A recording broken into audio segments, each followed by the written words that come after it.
সীমা দিয়েছেন, এর ভিতরেই জনগণের কোনো ধরনের বড় ভোগান্তি না হয়ে একটা কমফোর্টেবল টাইমে এই নির্বাচনটা হওয়া উচিত আমরা মনে করি।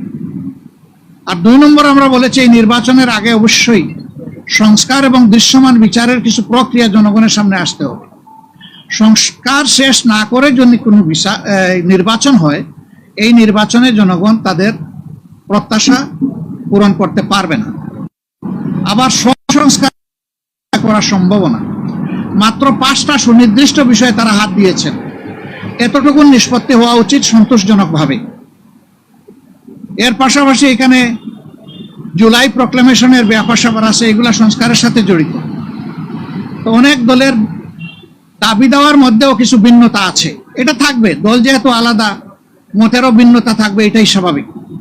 গণতন্ত্রের সৌন্দর্য হচ্ছে আমার মতটি আমি প্রকাশ করব, আরেকজনের মতের প্রতি আমি শ্রদ্ধা দেখাবো।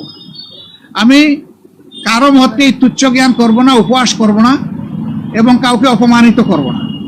কিন্তু আনফরচুনেটলি এই সীমা আমরা অনেকেই রক্ষা করে চলতে পারি না, আমাদের পারা উচিত।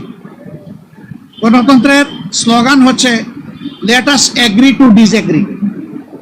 আসো আমরা এক হই যে আমাদের ভিন্ন মত প্রকাশ করার অবকাশ আছে, সুযোগ আছে। এই থিওরির উপর আমাদের সকলকে আসতে হবে।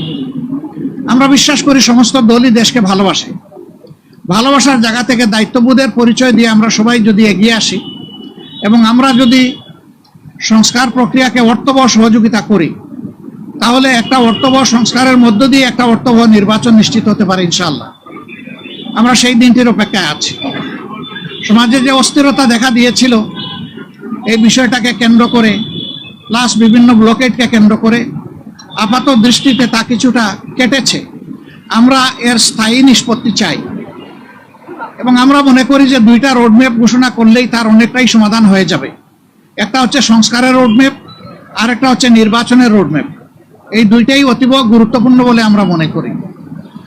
আপনারা আজকে এখানে এসেছেন, আপনারা ইতিমধ্যে বিএনপির বন্ধুরা এসেছেন, তাদের কথা আপনারা শুনেছেন, আমাদের কথা আপনারা ধৈর্য ধরে শুনলেন।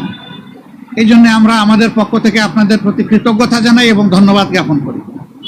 আমি মহোদয় আপনাদের সাথে আমাদের আরো অনেক দেখা হবে, কথা হবে ইনশাআল্লাহ। আজকে আরো হয়তো আপনারা কথা শুনবেন, আরেকটা দল তারা ঢুকেছেন, তারাও বের হলে তারা তাদের কথা বলবেন। আমরা দেশকে আমাদের ভালোবাসার জায়গা থেকে, বিবেকের দায়বোধের জায়গা থেকে যেটা উত্তম মনে করি সেই ব্যাপারে কাজ করতে আমরা দৃঢ় প্রতিজ্ঞ। ন্যায় এবং সত্যের পথে আমরা অবিচল থাকব, দেশের স্বার্থটাকে আমরা বড় করে দেখব, এটি হচ্ছে আমাদের অঙ্গীকার। আপনাদের সবাইকে ধন্যবাদ।